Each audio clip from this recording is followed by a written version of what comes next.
magandang tanghali po sa inyo lahat. Ayan na naman po, welcome again na naman po sa ating vlog. Welcome again to JLat Vlog. Ganoon din po sa mga viewers po natin dyan. Sa mga prospect buyer po natin, magandang tanghali po sa inyo lahat o magandang araw po. For today's episode po ng vlog po natin, may ipapakita po ako sa inyo. Ito naman po ay 2 hektarya. At ito po ay located po dito sa bayan po ng Kuya po, Nueva Ecija. At ito nga po, 2 hektarya po siya. Ito po ay farm lot. Ito po ay rice farm. At may mga iba't ibang puno po na nakatanim sa property. Yun nga lang po mga wild trees. Wala pong mangga. At ito nga po, along Barangay Road po siya. Ang estimate po namin frontage po niya sa mga ano po siguro, mga 100 meters po siguro o hihigit pa doon o babawas pa doon. Mga 100 more or less kahon na lang natin. So ito po yung way papunta po sa National Highway Pangasinan Nueva Ecija Road at papunta rin po sa town proper ng Kuyapo. At ito naman po yung way papunta po sa isang barangay dito sa bayan po ng Kuyapo.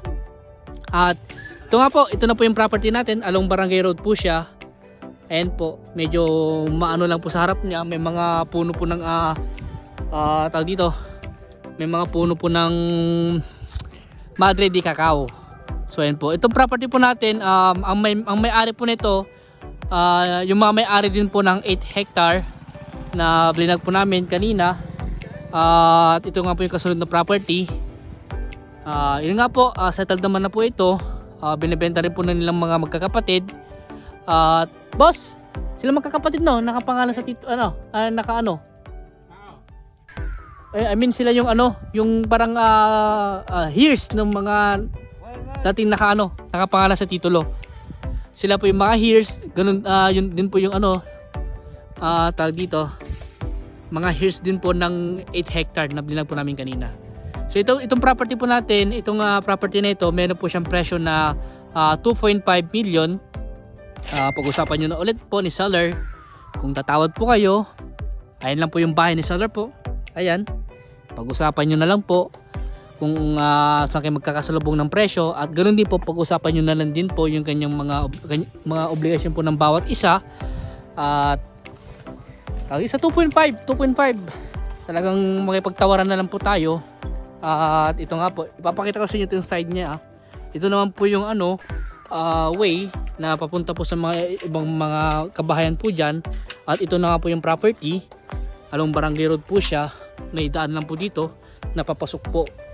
At ito, yun nga po, dito may kuryente na rin dito. Andito yung power line. Ayun po yung power line, pwede po tayong makipag-tap dyan. At yun nga po, dito sa property po natin ay meron po siyang katabing poultry. Itong poultry nito, papakita ko sa inyo para makapag-decide kayo kung bibili nyo or hindi. So boss, itong poultry nito binebenta rin no? Binebenta rin yan.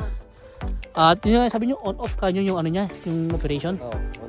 On off yung operation, ibig sabihin to siguro kaya. Pero yun nga po, binebenta rin daw po itong property na ito, itong poultry farm na ito. Ito po ay 17 hectare. Yun po, sa mga naghahanap po ng poultry farm, ayun po, 17 hectare po ito.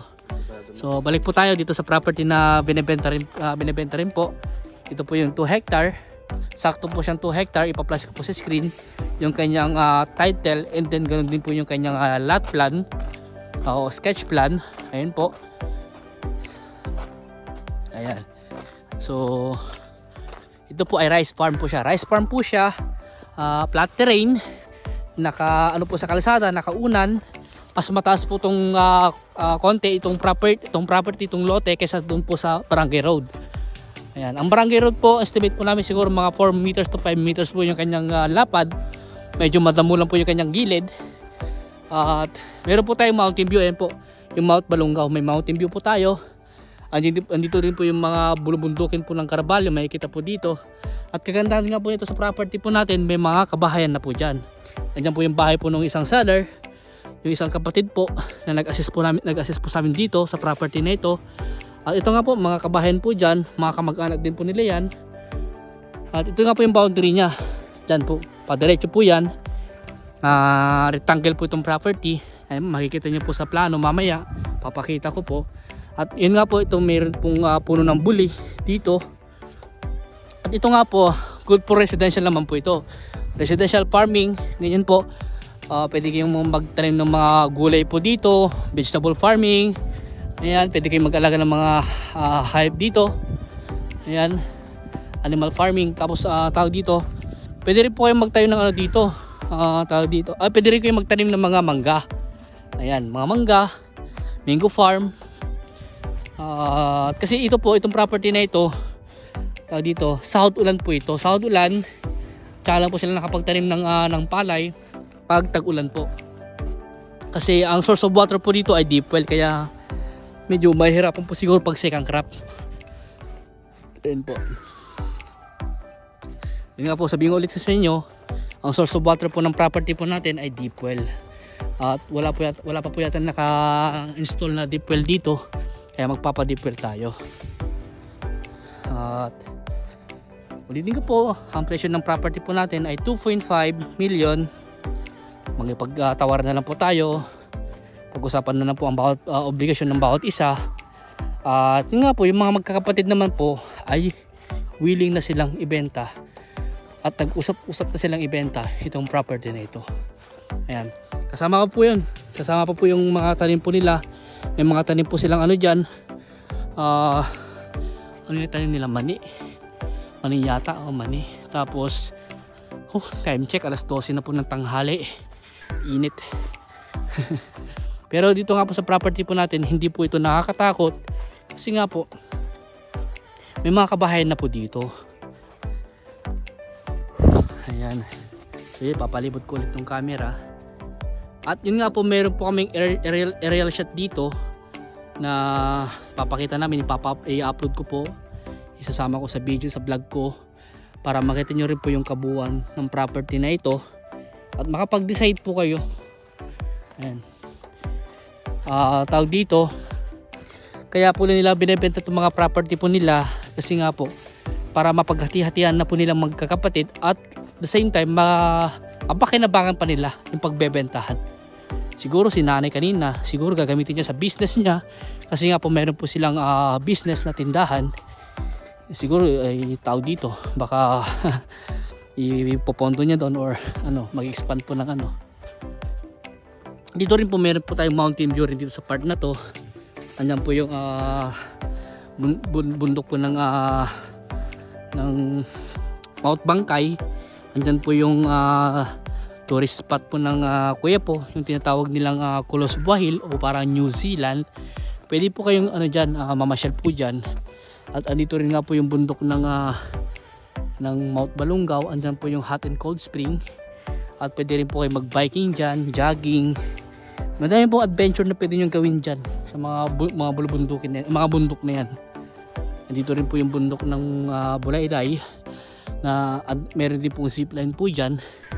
Kung sakaling gusto nyo po mag zipline, ayun po, ganoon din po sa Mount Balungaw. Ito po, andito na po tayo sa, I think pinakalikod na siguro to, or kalagitnaan pa lang po ng property. May mga tanim sila dito. Mani ba to o ano? Ayan po yung mga tanim nila. Hindi ko lang po alam kung mani o ano. Dito sa part na to, medyo ano po siya, palalim na po dito. Dito sa part po dito, sa harap po niya ay flat terrain po siya. Ayan po. Kung sakaling ano po, gusto nyo i-purchase tong property na ito, dadalhin po namin kayo kila seller. Pag-usapan nyo na lang po ang bawat isa, kung ano mga obligasyon nyo po. At may 5% naman po kami dito na ibibigay po nila. So hindi ko na po siguro pupuntahan yung part na yan, pero try ko pa rin po, try ko pasilip sa inyo. Pero medyo masukal po siya. Ayan, medyo masukal po.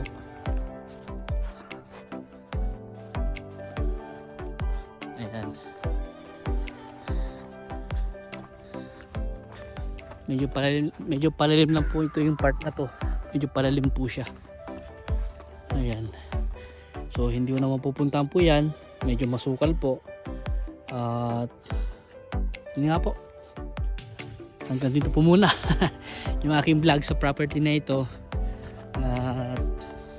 Anytime po, tawag lang po kayo sa akin para sa ibang katanungan nyo po. Try ko pong sagutin baka sakaling masagot ko po. At nga po, kung gusto nyo mag-down o mag-earnest money sa property na ito, sasamahan po namin kayo sa may-ari. para ano po, kasi hindi po kami tumatanggap po ng kami mga ahente, hindi po kami yung tumatanggap ng earnest money o down payment.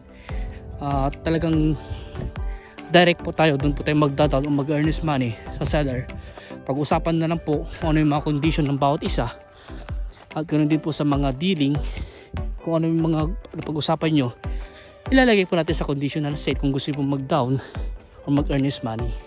At notaryado naman po yun ng ating attorney. Ayan po, hindi ko lang sure kung kasama po itong mga to. Kailangan po talaga ng relocation survey po ito. Ito nga po yung sinasabi ko parati po sa inyo, before nyo i-purchase yung property, before nyo bilhin, mas maganda po ipa-relocate survey po muna natin, kasi wala pong may pakitang muhon po sila seller. Siguro sa tagal din po siguro ng panahon, baka natabunan na po yung mga muhon. Kaya kailangan po natin ng relocation survey para ma-restore yung mga muhon na nawala, or para makita rin po yung mga muhon na dating nakalagay na. At ma-make sure din natin o ma-verify din natin na ito talaga yung property na binibenta nila seller. Ayan po. Si Engineer Berweco naman po, aming big boss. Ngayon po, sabihin ko po sa inyo, uulitin ko na naman po sa inyo, ang singilan po ni Engineer Berweco ay 12,000 per hectare po siya. Yan. Pero kung sakali yung property ay kunyari 100 square meter lang, 500 square meter, 40 square meter, kahit ano po, 12K pa rin po yung singilan niya. Pero makakahingi naman po tayo ng discount kung gusto nyo humingi po ng discount sa kanya. Mabait naman po si Engineer Berweco, madali lang po siyang kausap. Ayan. So ayan po, hanggang dito po muna yung aking vlog sa property na ito. At kami po ay manananghalian na, medyo tanghali na po kasi hindi pa po kami kumakain. So yun po, hanggang dito po muna, at maraming salamat sa inyo lahat sa patuloy nyo pagsuporta sa akin. So yun po, God bless po.